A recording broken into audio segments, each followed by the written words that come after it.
Hare Krishna. Okay, we'll start. Om Ajnanatimirandasya Jnananjana Shalakaya Chakshurunmilitam Yena Tasmai Shri Guruve Namaha.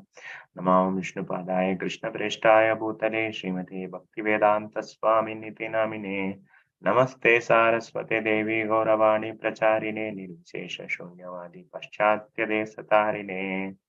Jai Shri Krishna Chaitanya Prabhu Nityananda Shri Advaita Gadadhara Srivasadi Gaura Bhakta Vrinda. Hare Krishna Krishna Krishna Hare Hare Hare Rama Rama Rama Hare Hare. Hare Krishna. Welcome to another morning Japa session. Welcome to you all. My pranams to all of you. So today's Japa session will be, I'm going to talk about the confusion. So this confusion is a very important subject matter, just trying to understand how to deal with confusion. Because like in our every part of life, we find this confusion, starting from the day of our childhood to parenthood, and when we attain old age, life actually gives us confusion only. So how to deal with it? Let's see from Bhagavad Gita.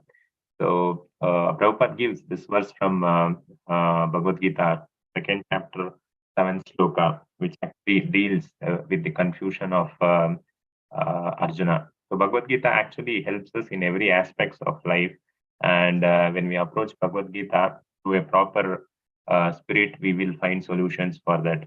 So this is the verse which actually tells us how to deal with confusion. So the verse goes like this: Arpanya dosho upahata svabhava pratami tvam dharma sammoda cheta yatse yashya nishtitan bruhi tanme tishyaste hamsadi mam tvam prapanna.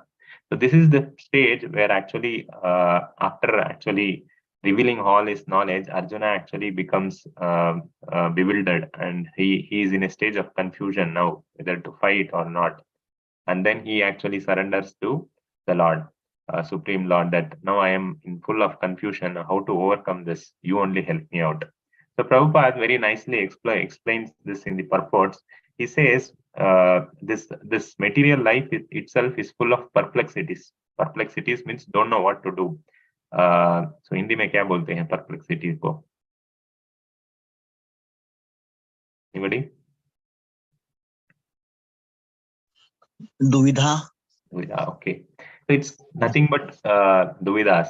So this perplexity, Prabhupada says, this whole of the nature of this material world is created or designed in such a way that whatever material actions that we are performing here, whatever material actions that we are performing here is actually is the cause of this perplexity.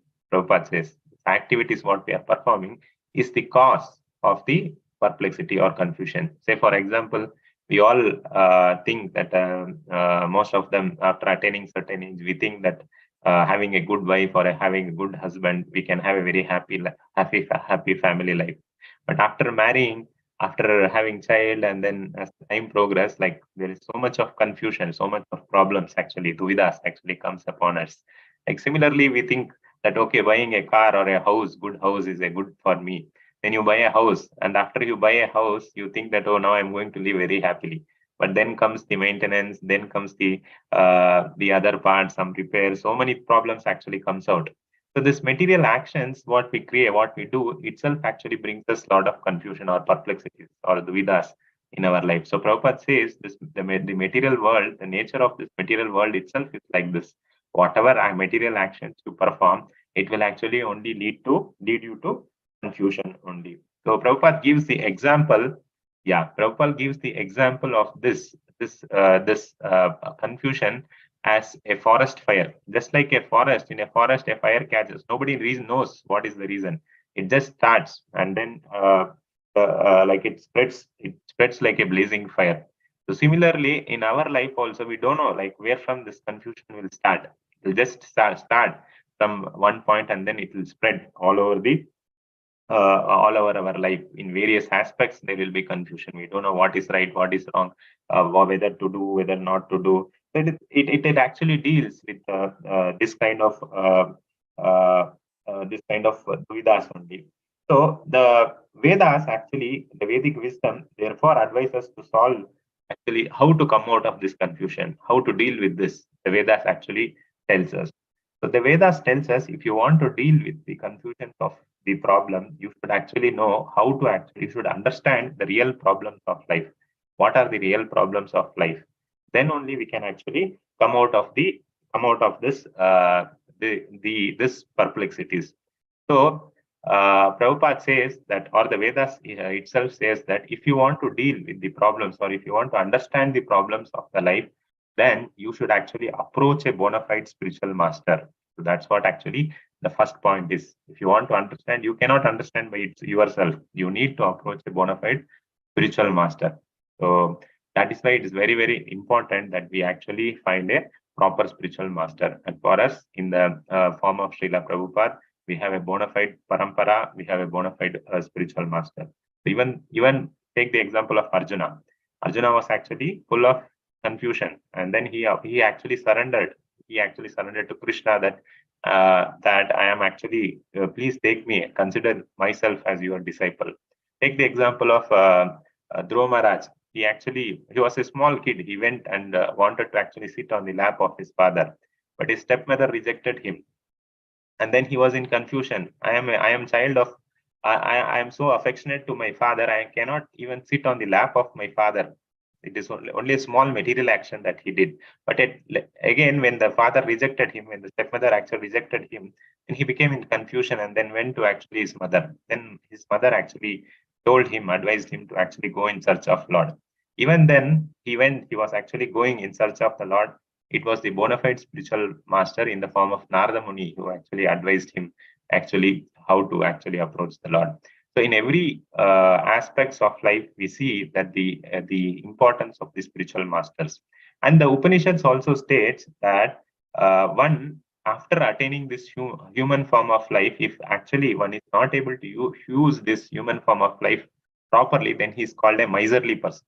Miserly person means somebody who has everything, but he's not using it. He has all the assets, but he's not using that asset properly for what is required. He's very, very miserly. That's what Vedas actually say.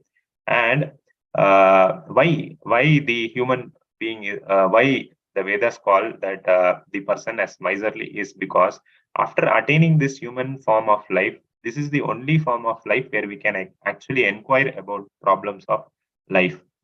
In any other form of life, these problems of life cannot be inquired.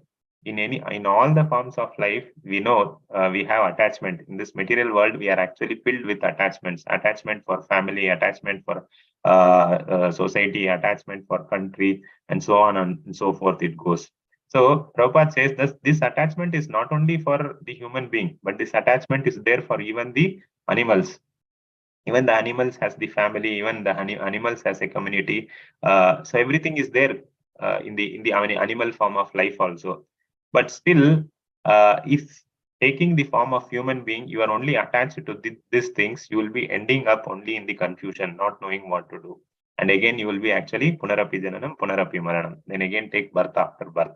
So that is why the Upanishads tell that a miserly person who is one who, even after giving the asset of this beautiful human body, is not actually using it properly to come to find out the source of the causes of this problems and then come out of it.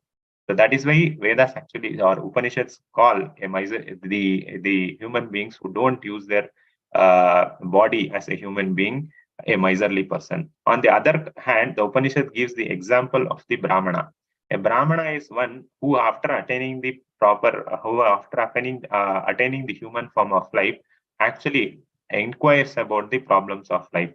So the real problems of life are birth, death, old age, and disease. So that's why the Vedas tells the Brahmana is actually using this real asset of life in proper in a proper way. That's why he's called a Brahmana.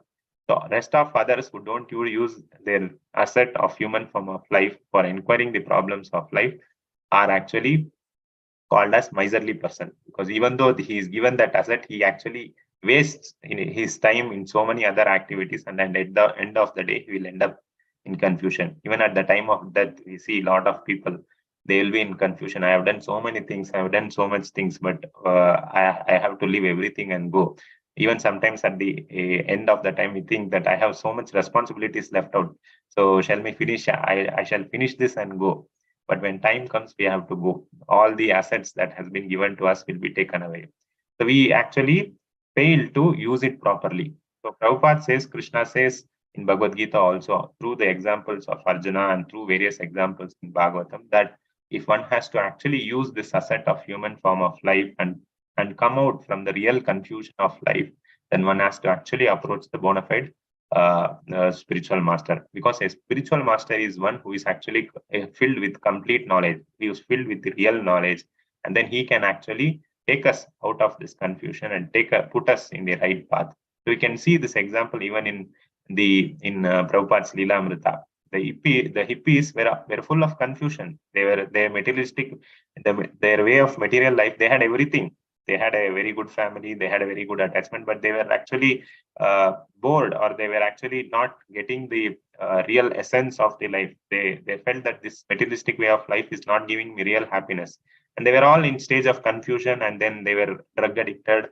They were doing so many illicit things. But when Prabhupada came, they took the instructions of Prabhupada very seriously. They had complete faith on Srila Prabhupada, and now you can see how they became great devotees of the Lord. So this is a practical examples of how one can actually overcome confusion, which is the greatest misery of our life. One may say that I don't have any confusion, but this is part of our life. Nature is imposing this confusion on us always with some or other kinds of situation. And we, by performing material actions, are actually again, the example I said, the forest fire. The forest fire catches into our lives, and we are again in the stage of confusion. If one has to overcome this, as Bhagavad Gita advises, we should actually take shelter of the bona fide spiritual master and take his instructions very seriously and sincerely. And by following these instructions, we can overcome this confusion. Hare Krishna. Thank you.